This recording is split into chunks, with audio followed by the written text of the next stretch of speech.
ഇത് മാസ് മോട്ടോഴ്സിൽ നിന്നാണ് നമ്മുടെ ഹോണ്ട ആക്റ്റീവ ഐ വണ്ടിയാണ്. ആക്റ്റീവ ഐ പഴയ മോഡൽ BS4 മോഡൽ വണ്ടിയാണ് കേട്ടോ. അപ്പോൾ നിലവിൽ വണ്ടി വർക്കിന് കയറ്റി. അതിൻ്റെ ശരിക്കും പ്രോബ്ലം എന്ന് വെച്ചാൽ വണ്ടി സ്റ്റാർട്ടായി കിട്ടില്ല, എൻജിൻ കംപ്രഷൻ ലീക്കാണ്.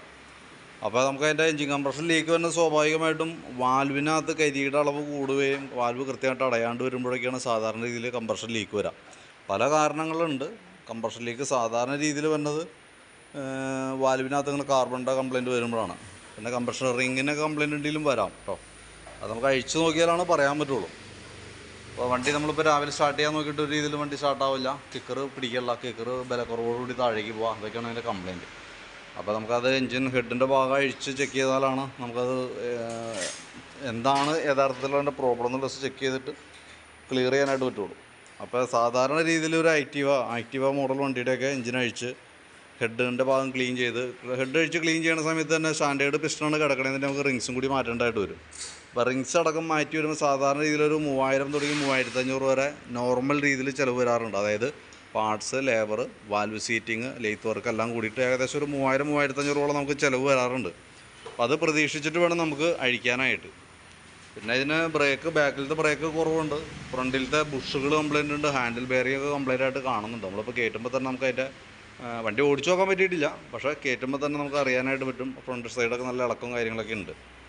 അപ്പോൾ അതൊക്കെ ചെയ്യുന്നുണ്ടെങ്കിൽ നോക്കിയിട്ട് പറയണം. അതൊക്കെ അതിന് പുറമെ വന്ന വർക്കുകളാണ്. സാധാരണ എഞ്ചിൻ ഹെഡിൻ്റെ ഭാഗം കഴിച്ച ഹെഡ് ഡീകാർബണൈസിങ് ആയിട്ട് ചെയ്യുമ്പോൾ സാധാരണ രീതിയിൽ വരാറ് 3000 തുടങ്ങി 3500 വരെ നോർമൽ രീതിയിൽ വരാറുണ്ട്. വേറെ എന്തെങ്കിലും കംപ്ലയിൻറ്റ്സ് ഉണ്ടെങ്കിൽ നമുക്ക് അഴിക്കുമ്പോൾ അറിയാൻ പറ്റുള്ളൂ.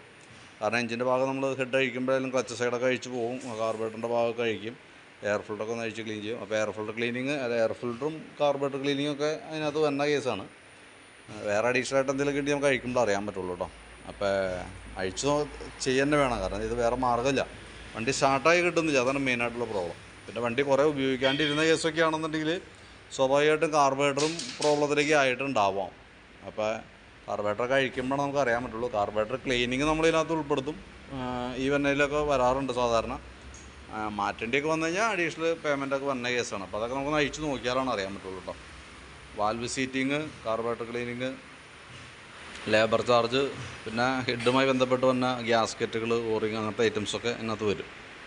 അപ്പോൾ നോർമൽ രീതിയിൽ വന്നത് അതാണ്. നമ്മളുടെ ഓരോ വണ്ടിക്കും വ്യത്യാസം ഉണ്ടാവും, കാരണം ഞാൻ പല വണ്ടിയുടെയും കംപ്ലയിൻറ്റ്സ് പല രീതിയിലായിരിക്കാം. അപ്പോൾ അത് അഴിച്ചാലാണ് നമുക്ക് പറയാനായിട്ട് പറ്റുള്ളൂ കേട്ടോ.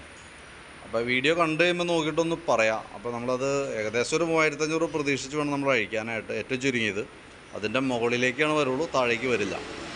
അപ്പോൾ അത് പ്രതീക്ഷിച്ചിട്ട് വേണം നമുക്ക് അഴിക്കാനായിട്ട്. അപ്പോൾ അത് വീഡിയോ കണ്ടു കഴിയുമ്പോൾ നോക്കിയിട്ടൊന്ന് പറയാം, വിളിക്കാം, അല്ലെങ്കിൽ ഒരു പെർമിഷൻ ഇടാം. പെർമിഷൻ കിട്ടിയാൽ മാത്രമാണ് നമുക്ക് ബാക്കിയത്തെ വർക്ക് കണ്ടിന്യൂ ചെയ്യുള്ളൂ. അപ്പോൾ അങ്ങനെയാണെങ്കിൽ ഞാൻ തന്നെ വൈകിട്ട് നമുക്കൊന്ന് അഴിച്ചിട്ട് അതിൻ്റെ ഡീറ്റെയിൽസ് തരാം. ഓക്കെ.